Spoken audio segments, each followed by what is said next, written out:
Cuando el cuerpo humano pasa de encontrarse en condiciones de reposo a desarrollar alguna actividad física, el sistema respiratorio genera respuestas y adaptaciones que varían de acuerdo a la actividad física que realiza la persona o por el contrario si está sedentaria. En cuanto a la ventilación pulmonar, también conocida como respiración, cabe resaltar que es el proceso mediante el cual hay movimiento de los gases hacia adentro y hacia afuera de los pulmones. Antes del inicio del ejercicio, se produce un aumento anticipado de la ventilación pulmonar en deportistas entrenados, a diferencia de personas sedentarias. Mientras la ventilación minuto en reposo es de 6 a 7,5 litros por minuto, durante esfuerzos máximos se alcanzan los 100 a 120 litros por minuto en personas sedentarias. La frecuencia respiratoria máxima alcanza valores de 35 a 45 respiraciones por minuto en sedentarios y 60 a 70 respiraciones por minuto en deportistas. El volumen corriente máximo es de unos 2 a 2,5 litros, no suele exceder el 55 al 65% de la capacidad vital, tanto en sujetos sedentarios como deportistas de alto rendimiento. Adicional a esto, cabe resaltar que en personas sedentarias la relación de VE y VO2 es lineal hasta niveles de intensidad del 50 al 60% del VO2 máximo. Tras comenzar el ejercicio físico, ya sea leve, moderado o intenso, la ventilación pulmonar se incrementa en dos fases, las cuales serán mencionadas a continuación. Mi nombre es Nicole Bustos y voy a hablar sobre la inspiración. Este es un proceso activo que implica al diafragma y a los músculos intercostales externos para llevar aire a los pulmones. Durante esta, las costillas y el esternón son movidos por los intercostales externos y las costillas se van a desplazar hacia arriba y abajo, y el diafragma se va a contraer aplastándose hacia el abdomen. Durante los ejercicios intensos se presenta la inspiración forzada, en la cual hay mayor trabajo de los músculos como escalenos, esternocleidomastoideo y pectorales, y estos, en comparación a una persona sedentaria, van a levantar más las costillas durante la inspiración regular y van a tener mayor eficacia. También es importante resaltar que durante la actividad física habrá mayor participación de diafragma e intercostales externos. Y finalmente, cuando una persona sedentaria se somete a actividad física, habrá mayor percepción del esfuerzo por parte de ella y va a sentir que la inspiración posiblemente sea insatisfactoria. Lady Reyes y voy a hablar sobre la aspiración. Bueno, primero que todo, la aspiración es un proceso pasivo en la que hay una relajación de los músculos inspiratorios y un retroceso elástico del tejido pulmonar. La aspiración aumenta la presión en el tórax, forzando el aire a salir de los pulmones. Mi nombre es Jamie Fernanda Jaimes y les voy a hablar de la difusión pulmonar. Este es un proceso mediante el cual se produce la transferencia de gases respiratorios entre el alveolo y la sangre a través de la membrana alveolo-capilar. La difusión de los gases respiratorios es un proceso pasivo, no consume energía, se produce por el movimiento aleatorio de sus moléculas que atraviesan la membrana alveolo-capilar de forma proporcional a sus presiones, a las presiones parciales. Esta puede mantener sus gradientes de presión que es necesaria para la renovación continua de los gases, que es la ventilación, y la sangre que riega el alveolo, que es la perfusión. Esto se da en un medio aéreo y un medio acuoso. El aéreo es cuando está en el alveolo y el acuoso cuando está en el capilar. Para el intercambio de esos medios se necesita gradientes de presión, ya que el O2 y el CO2 tienen un peso molecular distinto. El O2 tiene una solubilidad baja, por lo tanto aumenta la presión dentro de este medio acuoso, y el CO2, cuando difunde al medio acuoso, necesita pasar más cantidad de CO2 para llegar a una presión ideal. Es decir, que el oxígeno necesita mayor diferencia de presión parcial que para difundir el CO2.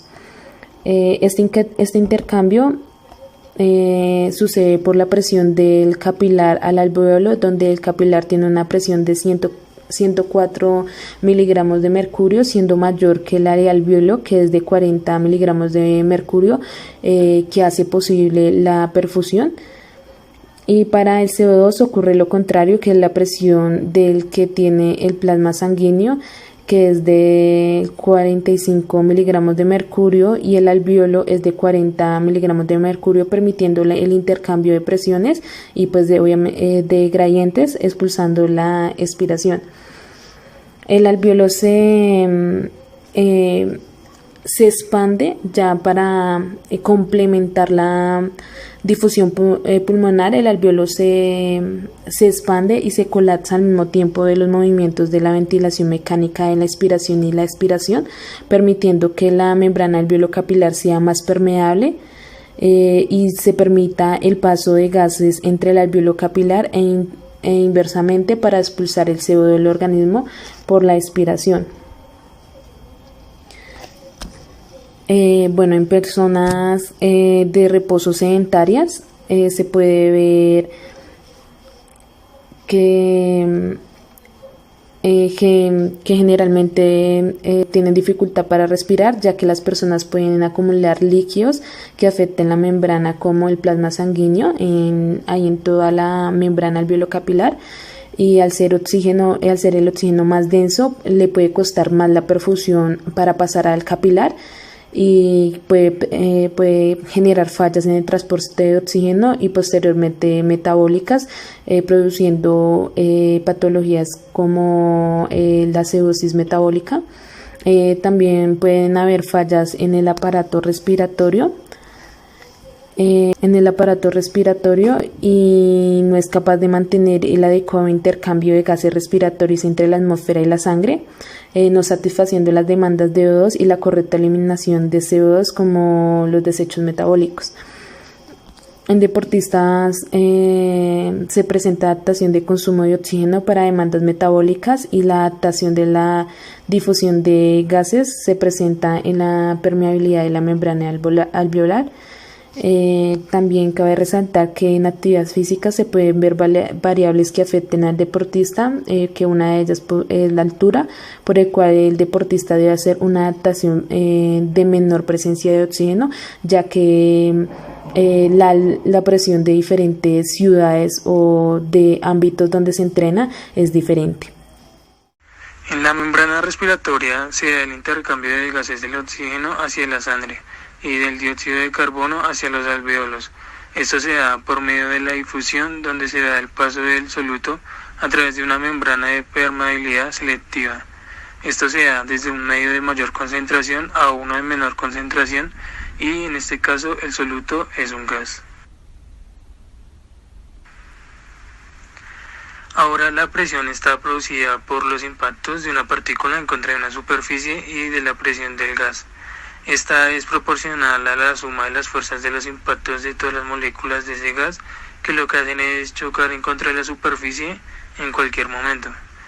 Esta presión es directamente proporcional a la concentración de las moléculas del gas, y en esto se maneja una mezcla de gases donde las principales son el nitrógeno, el oxígeno y el CO2.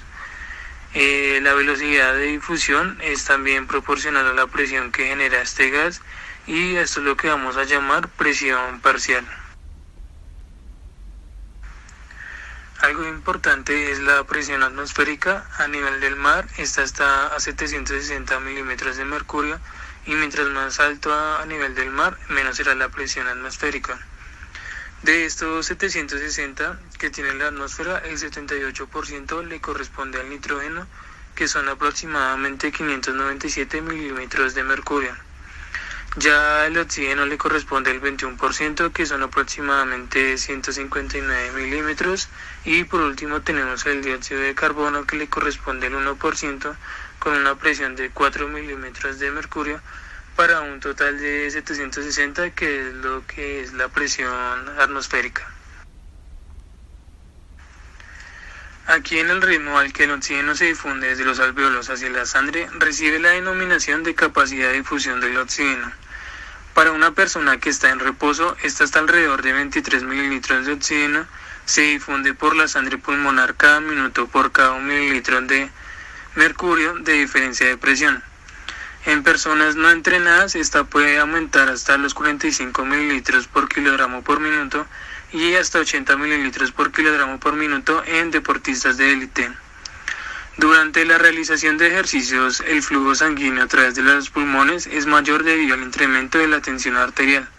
Esto también se ve incrementado así en la perfusión pulmonar. Para los deportistas con gran capacidad aeróbica, tienen también con frecuencia mayor capacidad de difusión de oxígeno. En ello es probable la consecuencia. Mi nombre es Juan Felipe Camberos y yo les vengo a hablar sobre el transporte de oxígeno y el transporte de CO2 en el cuerpo humano. Y primeramente les voy a hablar sobre el transporte de CO2. El sistema cardiovascular transporta el oxígeno desde los pulmones a los capilares y el anhídrido carbónico desde estos últimos a los pulmones. El sistema circulatorio no está directamente bajo el control del sistema respiratorio, excepto en lo que se refiere al número de eritrocitos y la cantidad de hemoglobina, la proteína de transporte del oxígeno. De estos hay algunas leyes de gases que podemos ver que son la ley de Boyle, la ley de Charles, la ley de Dalton y la ley de Henry. La hemoglobina tiene la capacidad para fijar el CO2 y el transporte de los pulmones donde lo libera. Los eritrocitos disponen de una enzima, la anhidrosa carbónica, que hace reaccionar al CO2 con el agua, produciendo el bicarbonato, importante anión en la regulación del equilibrio de ácido-base. Y ahora el transporte de O2. Todo el oxígeno transportado en la sangre arterial lo hace unido a la hemoglobina, proteína sintetizada en las últimas fases en la producción de eritrocitos en la médula ósea roja. En el adulto normal, la sangre contiene un 150 gramos de hemoglobina por litro. Cada gramo de hemoglobina puede combinarse con 1.34 mililitros de oxígeno, con lo que un litro de sangre combinada aproximadamente son 200 mililitros de O2. Bueno, mi nombre es Atalía Rosero y yo les voy a hablar sobre la mecánica respiratoria. Esta es una de las principales respuestas del sistema pulmonar hacia la realización de ejercicio regular. Sin embargo, esta también se puede ver afectada en personas sedentarias, ya que su frecuencia respiratoria máxima alcanza valores de entre 35 y 45 respiraciones por minuto, que son considerados valores anormales en adultos, y estos pueden ser causadas por enfermedades como el asma, la asfixia, la insuficiencia cardíaca, la neumonía, que son enfermedades del sistema respiratorio que pueden ser causadas por el mismo sedentarismo. En cambio, en personas que realizan ejercicio regularmente, poseen una frecuencia respiratoria máxima que alcanza valores de entre 40 y 50 respiraciones por minuto durante el ejercicio regular. Poseen una mecánica respiratoria que se vuelve más eficaz a la hora de aumentar la frecuencia cardíaca cuando el cuerpo lo requiere, y es decir, que se modifica y obtiene una adaptación para hacer frente al incremento de oxígeno que exige el cuerpo. Los problemas asociados con la respiración durante el ejercicio están basados principalmente en tres: en la disnea, la hiperventilación y la manobria valsalva. La respiración en el ejercicio se regula para lograr aumentar la capacidad de rendimiento que tiene una persona durante el ejercicio. De la misma manera, dicha respiración puede traer consigo las complicaciones nombradas anteriormente. La disnea se da en personas sedentarias y éstas sentirán una incapacidad para respirar, ya que tienen un mal acondicionamiento de los músculos respiratorios y estos músculos no van a establecer una homeostasis normal. La hiperventilación será un aumento en la velocidad de la respiración, un incremento en la velocidad. Más que todo, la hiperventilación es usada por atletas de alto rendimiento. En este caso, en el ejemplo, servirían los nadadores, ya que estos realizan hiperventilación previa a un ejercicio para poder evitar y reducir el deseo de respirar, pero esto a largo plazo puede traerles complicaciones.